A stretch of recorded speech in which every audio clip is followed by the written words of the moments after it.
우리 다시 한번 하나님께 영광을 올려드리죠. 할렐루야. 우리 하나님께서 영광을 받으시기 바라고, 오늘 날씨는 추운 날이지만 지금 사방이 지금 이제 화창합니다.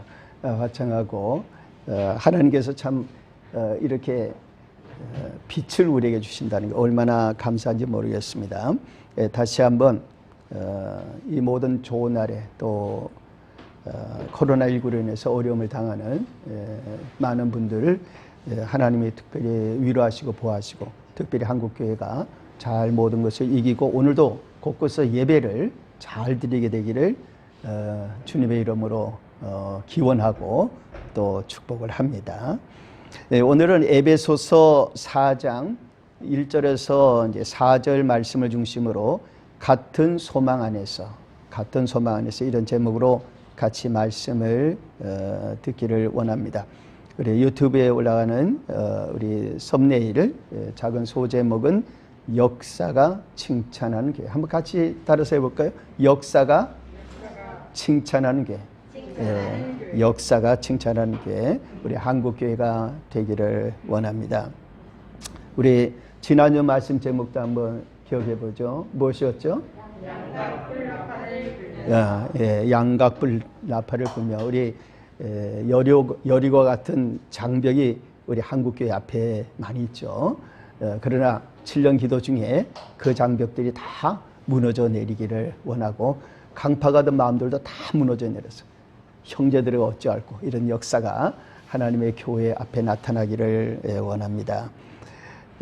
우리 오늘 말씀 제목 다시 한번 읽어볼까요? 같은 소망 안에서. 같은 소망 안에서. 자, 우리 예수님의 소원이 무엇일까? 우리 예수님의 간절한 소원이 있겠죠. 근데 성경은 예수님의 소원이 무엇인지를 분명하게 기록을 해 놓으셨습니다. 요한복음 17장 21절에 예수님께서 상당히 긴 기도를 드리실 때 이렇게 기도를 하십니다. 아버지요, 아버지께서 내 안에, 내가 아버지 안에 있는 것 같이 그들도 다 하나가 되어 우리 안에 있게 하사 세상으로 아버지께서 나를 보내신 것을 믿게 하옵소서. 그러니까 예수를 믿어야 될, 구원을 받아야 될 그들이 다 하나가 되어질 때, 정말 하나가 된다는 말은 교회를 이루고 교회들끼리 또 서로 연합을 하고 하나님의 백성들이 힘을 모으고 함께 비전도 갖고 기도도 하고, 이런 정말 우리 주님의 몸의 부분들로 주님이 원하신 대로 착착착착 손발이 움직이고 모든 게 움직이는, 그렇게 되어질 때, 그렇게 해서 아버지와 우리 예수님 안에 있을 때 세상 사람들이 하나님께서 저 예수님을 이 땅에 보내신 게 맞구나, 이렇게 생각하고 믿도록 만들어 달라고. 그러니까 정말 우리가 하나 될 때 전도가 된다, 이런 말이죠. 물론 이 하나 되는 데에 대해서 또 여러 가지 우리가 다른 관점도 있습니다. 진리도 아니고 어떤 예를 들어서 이 하나님을 대적하는 어떤 적그리스도의 세력들하고 우리가 하나 되고 이런 건 아니죠. 그러나 우리가 그리스도를 구주로 믿는, 예수 그리스도를 구주로 고백하는 기본적인 신앙을 같이 하고 있는 이런 분들에게 우리가 하나됨을 얼마든지 얘기하고 또 그렇게 될 수가 있겠죠. 우리 주님의 소원이 그들도 다 하나가 돼요. 그러니까 이 안에 우리 한국교회 남북한의 하나님 백성들 다 하나가 되기를 원하는 우리 주님의 간절한 소원이 있는 것이죠. 다른 말로 하면은 우리 주님의 원하시는, 하나님이 원하시는 것은 그리스도 안에 통일되는 거예요. 그래서 에베소 1장 10절에 하늘에 있는 것이나 땅에 있는 것이 다 그리스도 안에서 통일되게 하려 하십니다. 그러니까 우리가 통일하면 우리 남북의 통일만 얘기하는 게 아니라 온 땅에 하나님의 통일이 이루어지기를 원하는 게 하나님의 원하시고 또 예수님이 원하시고 교회가 바라는 공통된 소원, 다 같이 갖는 하나의 소원이라 할 수가 있습니다. 그래서 천국운동은 이런 면에서 하나의 이제 통일운동이라 할 수가 있고, 그래서 우리는 통일이라는 개념을 항상 양면을 가지고 좀 생각을 해야 됩니다. 좁게는 우리나라의 통일, 그러나 넓게는 온 땅에서 그리스도 안에 통일되는 역사. 이 두 가지를 항상 생각하고 통일 기도를 해야 된다. 이렇게 생각할 수 있겠죠. 이를 위해서 하나님께서는 우리의 눈을 밝혀주십니다. 우리의 눈을 밝혀주셔요. 에베소 1장 18절에 너희 마음의 눈을 밝히사 이렇게 말씀하셨어요. 마음의 눈이 밝아져야 분명히 보겠죠. 저도 이렇게 안경을 쓰고 이렇게 보지 않습니까? 그럼 안경을 쓰고 보면 안경을 안 쓴 것보다 훨씬 잘 보이잖아요. 이 마스크를 쓸 때는 자꾸 이게 김이 썰어서 그래가지고 이제 마스크 쓰고 이렇게 안경 쓰고 하면 이게 자꾸 가려지니까 이제 안경을 벗고 이렇게 하기도 하지만은 기본적으로 뭐 어디 좀 잘 보려면 이 안경을 쓰고 해야 좀 멀리 있는 것도 잘 보이고 그러는데 이렇게 안경의 도움을 받듯이 우리는 말씀과 성령의 도움을 받아서 우리가 더 잘 보이고 더 밝게 보는 이런 이제 은혜를 받는 것이죠. 그래서 너희 마음의 눈을 밝히사 그의 부르심의 소망이 무엇이며 성도 안에서 그 기업의 영광의 풍성함이 무엇이며. 그러니까 하나님 우리에게 주시는 소망과 하나님 우리에게 주시는 영광이 무엇인지 이것을 우리들이 분명히 볼 수 있는 눈을 우리가 갖는 것 굉장히 중요한 것이죠. 자, 그러면 우리에게 하나님께서 오늘 더 또렷하게 더 분명하게 하나님이 원하시는 우리가 같이 소원하기를 원하시는 그 소원을 우리가 몇 가지 생각해 보고 한국교회가 그 소원의 힘을 모으게 되기를 원합니다. 첫째로는 고난 중에 교회가 함께 사랑의 증거를 보이는 것입니다.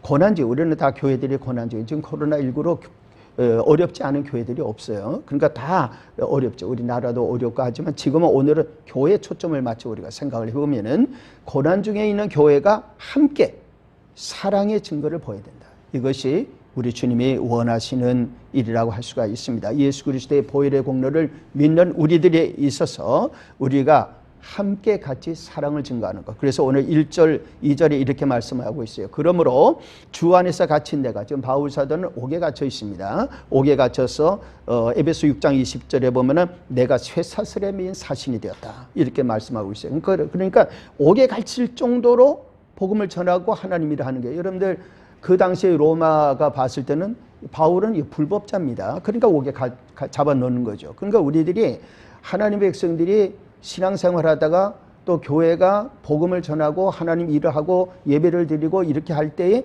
그때 어떤 여러 가지 규제가 있고 어떻게 보면 사회가 세상이 봤을 때는 이게 다 법을 위반하는 거다고 해도 교회가 이 일에 대해서 깊이 생각해야 될 부분이 있는 거예요. 물론 우리가 사회 법 질서를 잘 존중하고 그 법을 오히려 다 만들어가고 하지만은 전통적으로 초대교회부터 교회가 복음을 전할 때 수없이 불법적 집단으로 여겨왔던 것입니다. 왜 너희들 거기서 예배드리냐? 왜 이렇게 예배드리냐? 왜 이런 날 예배드리냐? 여러 가지 그런 제약을 받았던 것이죠. 그래서 바울 사도도 복음 전하다가 옥에 갇힌 거예요. 복음 전하는데 뭐가 잘못됐겠습니까? 그러나 그 당시에 이게 불법이에요. 그래서 로마가 황제가 신이고 말이죠. 다 이러는데 예수가 신이고 예수가 왕이라 그런 거 잡아놓는 거죠.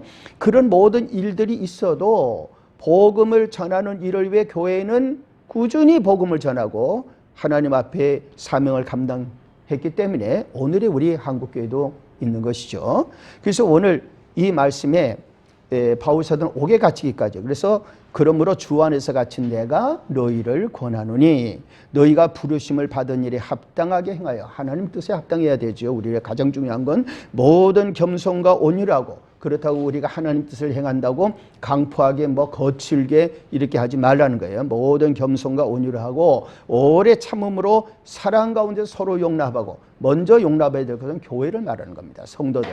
성도들이 복음을 가지고 하나님의 일을 할 때에 왜 저 사람들 저렇게 하냐라고 생각하고 교회가 교회를 비판하는 일을 조심하라는 것이에요. 하나님의 일을 위해서 여러 가지 어려움을 당할 때 하나님이 나는 이렇게 쓰지만 저분들은 저렇게 쓸 수 있겠구나 이렇게 생각하고 서로 용납을 해주고 하나님의 교회를 감싸주는 일을 교회가 하라 이거예요. 교회가. 그래서 우리가 하나님 앞에서 고난을 당하고 있는 교회, 하나님 백성들을 위해서 우리가 뭘 보여줘야 되느냐? 사랑을 보여줘야 돼요. 지금 우리는 한국교회가 코로나19로 인해서 곳곳에서 예배의 어려움을 겪고 있습니다. 예를 들어 정부가 어디가 어떻게 한다고 해서가 아니라 그 자체로, 코로나19 그 자체로 인해서 교회들이 어려움을 겪고 있어요. 그렇기 때문에 교회들이 교회를 살펴주지 않으면 누가 살펴줍니까? 자기 가족이 가족을 살피지 않으면 누가 더 살피겠어요? 그렇죠? 마찬가지로 교회도 가족입니다. 그렇기 때문에 교회는 교회의 어려움을 남의 일 보듯이 해서 왜 너희들 그렇게 하냐 저렇게 하냐 이러면 안 되는 거예요. 교회는 교회를 자기 가족으로 생각하고, 아니 세상 사람들이 자기 가족이란 말이죠. 불법을 행했어도 내 가족을 내가 어떻게 잘되게 하겠다고 하는 게 세상 사람들 아닙니까? 그렇게 하면서 자기 가족이라고 그러면 말이죠. 무조건 감싸는 게 그게 가족이에요. 근데 교회는 하나님의 교회가 불법을 행해서는 안 되지만은 하나님의 백성들을 하나님 교회가 먼저 감싸지 않으면 누가 감싸는 거예요. 그렇죠? 그렇기 때문에 하나님의 교회는 먼저 교회를 향한 사랑으로 감싸주는 자세가 딱 돼 있어야 함부로 교회를 세상이 뭐라고 못하는 거예요. 교회가 딱 하나로 품어나가는 이게 있어야 되는 것이죠. 이게 굉장히 중요한 것입니다. 또한 두 번째는 고난 중에 있을 때 교회는 함께 하나된 증거를 보여야 된다. 그러니까 우리가 지금 말씀드린 내용을 조금 더 연장해서 보면은 우리 하나님 앞에서 지금 어렵고 이럴 때 교회가 중요한 건 사랑을 갖고 있지만 단결해야 됩니다. 하나가 되어야 돼요. 이것이 하나님이 원하시는 것입니다. 그래서 마태복음 25장 43절에 예수님 그런 말씀하셨죠. 내가 그 양과 염소 비해서 내가 옥에 갇혔을 때에 너희가 하는 말을 놓으면 너희가 돌보지 아니하였다 그랬어요. 그럼 우리가 복음을 들고 하나님의 일을 하는 하나님의 백성들이 때로는 여러 가지 일로 인해서 어려움을 당하고 옥에 갇히기도 하고 그럽니다. 그러면 한국교회가 옥에 갇힌 주의 종들, 주의 백성들에 대해서 뭐라고 말합니까? 너 옥에 들어간 거 너 잘했어. 네가 잘못했으면 네가 옥에 들어가고 네가 잘못했으니까 그런 일을 당하는 게 마땅해라고 그렇게 말해야 될까요? 우리 한국교회는 이런 일에 대해서 뭐라고 해야 될까요? 지금 세상 사람들이 어떻게 보느냐와 나중에 주님의 심판대 앞에 있을 때 주님이 보시는 거가 다를 수가 있단 말이죠. 그렇기 때문에 우리들이 고린도전서 12장 26절에 만일 한 지체가 고통을 받으면 모든 지체가 함께 고통을 받고 한 지체가 영광을 얻으면 모든 지체가 함께 즐거워하느니라. 우리는 함께 공동체이기 때문에 나중에 주님 앞에 딱 섰을 때 세상에서는 세상 사람들의 모든 것을 듣고 교회를 막 비판했던 사람들이 나중에 주님 앞에 섰을 때 너는 내 지체, 내 한 몸인 이 사람들이 고난을 당하고 옥에 갇히고 뭐 역경을 당했을 때 너는 그럼 그때 뭐 했냐? 그때 네가 그들에게 하지 않은 것이 나한테 하지 않은 거야 할 때 뭐라고 대답을 하게 돼요? 그때. 그렇기 때문에 우리들은 서로 격려하고 위로해주고 평안에 매는 줄로 붙들어줘야 합니다. 그래서 3절에 평안에 매는 줄로 성령이 하나 되게 하신 것을 힘써 지키라고 그랬어요. 우리들은 위로해줘야 됩니다. 격려해줘야 돼요. 그죠? 지금 한국교회가 한국교회를 위로해줘야 됩니다. 힘드시겠다고 그런 일을 겪었으면 참 어렵겠다고 서로 도와주고 붙들어줘야지 한국교회가 한국교회에 평안을 줘야 되는 것입니다. 이게 평안에 매는 줄인 거죠. 이것이 성령의 역사에 속하는 것입니다. 그래서 골로새 3장 14절에 이 모든 것 위에 사랑을 더하라 이는 온전하게 매는 띠니라. 사랑 없이는 안 됩니다. 지금은 중요한 게 교회가 교회를 향해 사랑하는 것이죠. 그럼 우리가 지금 교회가 교회를 위해 사랑하지만 그러면 우리는 이웃은 사랑하지 않습니까? 우리나라 민족은 내버려 두는 겁니까? 코로나19로 어려운 것은 얼마나 많은 사람들이 지금 다 어려움을 당합니까? 장사도 그렇고 모든 어렵잖아요. 그럼 어떻게 됩니까? 치유 기도를 해야 되고 지금 한국교회는 코로나19로부터 우리나라가 보호받고 백성들이 어려움에서 벗어날 수 있도록 하나님의 손에 의해서 이 코로나19가 떠나가도록 기도해야 되는 그 기도의 권한은 한국교회에 있는 것입니다. 한국교회가 기도하지 않으면 누가 기도하겠어요? 하나님 움직이지 않으면 이걸 어떻게 풀어나가겠어요? 그렇기 때문에 팬데믹한 이런 상황이 온 것은 한국교회뿐만 아니라 세계교회에 기도하라. 너희들이 기도하는 기회가 왔다고 말씀해 주는 것입니다. 옛날에 비가 안 오면 뭐 했어요? 기우제 드렸잖아요. 임금서부터 다 기우제 드려서 하늘에서 비가 내리기를 구했던 거 아닙니까? 그러면 지금은 모두가 다 하나님 앞에 기도해야 될 때예요. 팬데믹의 상황에서 벗어나 이게 언제 끝날지 모르는 일로 뭐 하면 또 변종 바이러스가 오고 이렇게 계속될 때 여기서 벗어나는 길이 뭡니까? 하나님밖에 없어요. 하나님밖에. 그러면 우리가 어떻게 됩니까? 나라의 지도자들보다 다 옛날에 왕이 다 무릎 꿇고 기도한 것처럼 나라의 지도자들부터 다 하나님께 기도해야 될 때 그럼 그거를 누가 이끌 겁니까? 교회가 이끌어야 되는 거죠. 교회가 하나님 앞에 합심해서 코로나19에서 치유를 달라고 우리 이웃을 치유해 주시고 병원에 있는 분들 고쳐주시고 곳곳에 있는 분들 치유해 달라고 교회가 기도할 때 열심히 기도하는 이 역사가 이웃을 사랑하는 것이죠. 그렇죠? 그게 하나 돼야 되는 거예요. 지금은 우리 한국교회가 코로나19를 하나님께서 치료해 주신다는데 다 외치고 기도하고 이래야 되지, 이걸 갖다 하나님 앞에 기도하고 매달려 기도하는 거국적인 그런 한국교회 코로나19로서부터 벗어난 이걸 매달려 기도하는 이 단결된 기도 제목들이 많이 나오질 않고 있어요. 다른 기도는 나오는데 코로나19에서 구출해달라는 연합된 기도가 대서특별해서 나오질 않는다 이 말이에요.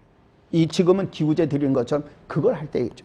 마지막으로 고난중의 교회는 따라서 함께 통일된 소원을 보여야 됩니다. 우리는 하나님 앞에 통일된 소원이 뭡니까? 하나님께 영광 돌리는 겁니다. 하나님께 영광 돌리는 건 뭡니까? 이 모든 일로 인해서 하나님께 예배를 드리는 겁니다. 그러면 한국교회가 가장 중요하게 생각해야 될 게 뭐예요? 예배인 것입니다. 로마서 8장 6절에 육신의 생각은 사망이요 영의 생각은 생명과 평안이라. 누가 우리나라의 평안과 누가 우리나라의 생명과 우리 민족의 정말 안녕을 누가 가장 생각하겠어요? 성령이십니다. 하나님이십니다. 하나님이 생각하고 영의 공동체를 할 수 있는 교회입니다. 따라서 우리 교회는 하나님 앞에서 육신의 생각을 갖지 말고 영의 생각을 갖고 나라와 민족을 위해서 우리 이웃을 위해서 간절히 기도하는데 그 기도의 중심이 뭔가? 예배입니다. 하나님 앞에서 예배하고 하나님께 간절히 예배드리는 이 예배의 기도가 있고 예배의 간구가 있어요. 그러면 어떻게 될까요? 출애굽기 5장 1절에 보면 모세와 아론이 바로 앞에 나가서 이스라엘 하나님 여호와께서 이렇게 말씀하시기를 내 백성을 보내라. 그러면 그들이 광야에서 내 앞에 절기를 지킬 것이니라. 내 앞에서 예배를 드릴 것이니라. 이런 말씀이에요. 그렇죠? 광야로 나와서 예배를 드리겠다고 할 때 바로가 허락했습니까? 안 했죠. 무슨 말도 안 되는 소리냐고 한 거예요. 지금 이때 너희가 뭐 어디 예배를 드려? 말도 안 되는 거. 어디 가서? 광야에 가서 안 돼. 이렇게 한 것입니다. 그래도 꾸준히 말하고 또 말하고 또 말하고 또 말하고 해서 결국 어떻게 됐습니까? 이스라엘 백성들은 광야에 나가서 시내산에 가서 예배를 드렸던 것입니다. 하나님 앞에서 우리는 이 일에 하나가 되고 예배에 하나가 돼요. 4절에 보면 몸이 하나요 성령도 한 분이시니 이와 같이 너희가 부르심의 한 소망 안에서 부르심을 받았느니라. 우리의 한 소망은 하나님께 예배를 드리는데 예배를 드리려면 모여야 될 거예요. 모여서 기도할 거예요. 그래서 히브리서 10장 25절에 모이기를 패하는 어떤 사람들의 습관과 같이 하지 말라 그랬어요. 우리는 지금 그런 모이기를 패하는 습관 속으로 젖어 들어갈 우려가 있는 거예요. 한국교회가 모이는 것을 패하는 것입니다. 다른 방법으로 다 대체를 하는 거예요. 그러면 나중에 가서 모이기를 패하는데 오늘 성경 말씀은 히브리 10장 25절 말씀은 그날이 가까움을 볼수록 주님이 재림하시는 때가 오면 올수록 더욱 그리하잖아요. 더 하나님께 모여서 예배를 드려야 돼요. 이것이 바로 한국교회 하나의 소망이 되어야 됩니다. 우리는 지금 역경과 어려움이 있지만 장차 역사는 기록할 것이에요.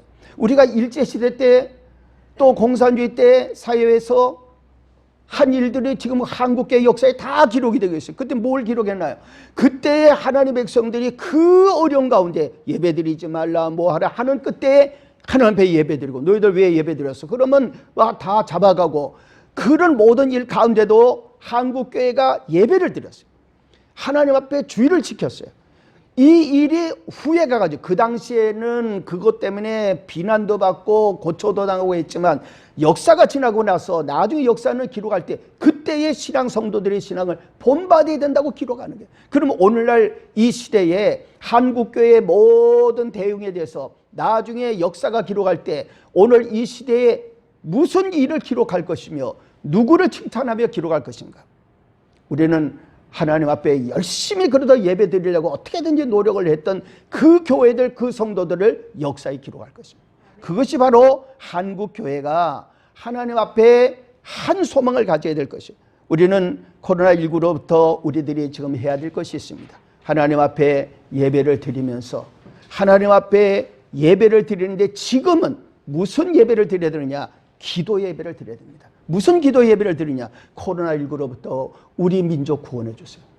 코로나19로부터 우리 이웃 치유해 주세요. 고생하는 분들 주님 도와주세요. 아까도 우리 구청에서 오셨지만 구청에서 그런 분이 딱 오면은 우리 어떻게 될까요?